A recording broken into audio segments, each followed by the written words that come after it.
వేదికలు అలంకరించిన మన ఉప ముఖ్యమంత్రి వర్యులు పవన్ కళ్యాణ్ గారికి ఇక్కడ ఈ నియోజకవర్గానికి ఒక ధైర్యం ఏమొచ్చిందంటే ప్రశ్నించే నాయకుడు మన పవన్ కళ్యాణ్ గారు. అంటే ఉప ముఖ్యమంత్రి అయ్యారు కదా ప్రశ్నించరని అనుకోవద్దు. ఆయన ప్రశ్నించడం అన్నది పవన్ కళ్యాణ్ గారి యొక్క తమ్మురులు. దానివల్ల ఏంటంటే పేదవాడికి ఉపయోగం కలుగుద్ది ఏ సమస్య ఉన్నా. మరి రాష్ట్రంలో ఓటు చేయకూడదని ఒక పిలుపుతో ఈ రాష్ట్ర భవిష్యత్తునే మార్చిన నాయకులు పవన్ కళ్యాణ్ గారు, చంద్రబాబు నాయుడు గారు. మరి ఈరోజు రాష్ట్ర పరిస్థితి, ఆర్థిక పరిస్థితి మనం చూస్తూ ఉన్నాం. మొన్నే రివ్యూ చేస్తే రూరల్ డెవలప్మెంట్లో 2000 కోట్లకి సమాధానం లేదు మన కళ్యాణ్ గారు రివ్యూ చేసినప్పుడు. అంత దారుణమైన పరిస్థితుల్లో రాష్ట్రం ఉంది. ఇప్పుడు ఈ రాష్ట్రాన్ని ముందుకు నడిపించాలని ఒక బాధ్యతతో మరి కళ్యాణ్ గారు, చంద్రబాబు నాయుడు గారు పనిచేస్తూ ఉన్నారు. పవన్ కళ్యాణ్ గారికి మన అదృష్టం ఏంటంటే రూరల్ డెవలప్మెంటు, వాటర్ వర్క్స్, అదేవిధంగా పంచాయతీరాజు ఈ రావడం నిజంగా మన నియోజకవర్గానికి అదృష్టం. అలాగే కళ్యాణ్ గారు ఎలక్షన్లో బాగా దగ్గరగా చూశారు మత్స్యకార గ్రామాలు. మంచినీళ్ళు లేక చాలామంది ఆడపడుచులు సార్ని అడిగారు, అది సార్ గుండెల్లో కూడా ఉంది. మరి ఈ విధంగా మన అదృష్టం ఏంటంటే పోర్ట్ఫోలియోలు మన కళ్యాణ్ గారి చేతిలోనే ఉన్నాయి. గ్రామాలు డ్రైన్లు కానీ రోడ్లు కానీ ఆశతో చూస్తూ ఉన్నాయి. ముఖ్యంగా ఆడపడుచులందరూ ఆశతో చూస్తూ ఉన్నారు. వీటన్నిటి మీద మనకి చాలా మేలు జరుగుద్దని ఒక ఆలోచనతో ఉన్నాం. అదేవిధంగా పెన్షన్లు ఇదివరకు ప్రభుత్వం 4 నెలలకో సంవత్సరానికో 200 రూపాయలు పెంచినా అది ఉపయోగకరంగా లేకపోవడం. మరి ఒకేసారి నిర్ణయం తీసుకున్నారు, 3వ సంతకంగా 1000 రూపాయలు కూడా ఒకేసారి ఆర్థిక ఇబ్బందుల్లో పెంచడం అంటే పేదవాడి మీద ఎంత అభిమానం ఉందన్నది మనం తెలుసుకోవాలి.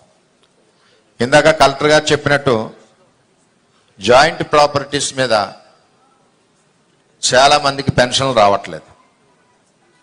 రెండవది భర్త డైవర్స్ ఇవ్వకుండా కనపడకుండా పోయిన వాళ్ళు చాలామంది నియోజకవర్గంలో ఒక 100 మంది పైన ఉన్నారు నా దృష్టిలో. వాటి మీద కూడా ఒక నిర్ణయం తీసుకోవాల్సిన బాధ్యత ఉంది. ఎంచేతంటే భర్త రావట్లేదు, సర్టిఫికెట్ ఇవ్వడం కుదరట్లేదు, ఒంటరి మహిళలు ఇదివరకు ప్రాక్టీస్ ఉంది కాబట్టి దాన్ని కూడా మన డిప్యూటీ సీఎం గారిని దృష్టిలో పెట్టుకోవాల్సిందే కోరుతా ఉన్నాం. అన్నిటికంటే దారుణం ఈ 5 సంవత్సరాల్లో జరిగింది ఏంటంటే కరెంటు బిల్లు 30వ తారీఖు నాడు తీసుకోవాలి స్లాబ్ ఉన్నప్పుడు. ఆ కరెంటు బిల్ని ఫస్ట్ వీక్ 10వ తారీఖు తీసుకోవడం వల్ల స్లాబ్ లెవెల్ దాటిందని చెప్పి చాలా మందికి పెన్షన్లు కూడా తీసేయడం జరిగింది. ఆ కరెంట్ బిల్స్ కూడా మన గౌరవ కలెక్టర్ గారు 1వ తారీఖు ముందు తీసుకోవడం వలన ఎలిజిబిలిటీ మిస్ అవ్వకుండా ఉంటున్నారు. ఇంటెన్షనల్గా గత ప్రభుత్వం ఏంటంటే ఫైనాన్షియల్ బర్డెన్ పడుతుందని చెప్పి ఫస్ట్ వీక్ 7, 8 తారీఖు తీసుకోవడం వల్ల వాళ్ళు స్లాబ్ లెవెల్ నుంచి జంప్ అయ్యి ఎలిజిబిలిటీ పోతున్నారు. ఎలిజిబిలిటీ పోయాక ఆ కరెంట్ బిల్ని సరి చేయమంటే కరెంట్ ఆఫీసులోంచి 6 నెలలు పడుతుంది. మళ్ళీ ఆన్లైన్లో లైన్ పెట్టేసరికి సంవత్సరం వరకు నష్టపోతూ ఉన్నాడు. దీని మీద ఒకటి టెక్నికల్ ప్రాబ్లమ్స్, దీని మీద ఒకటి దృష్టి పెట్టడం.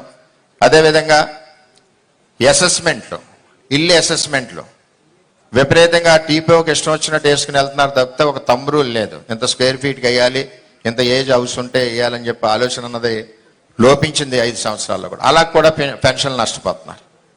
అలాగే సదరన్ క్యాంప్ ఒకటి మరి ఇక్కడ లోకల్గా పెట్టాలి, సదరన్ క్యాంప్ కూడా లేక ఇబ్బందికర పరిస్థితుల్లో పెడుతున్నారు ఫిజికల్ హ్యాండిక్యాప్స్ అని చేత ఇవన్నీ కార్యక్రమాలు ఉన్నాయి కాబట్టి మరి ఎంతో ఆశతో నియోజకవర్గం ఉంది.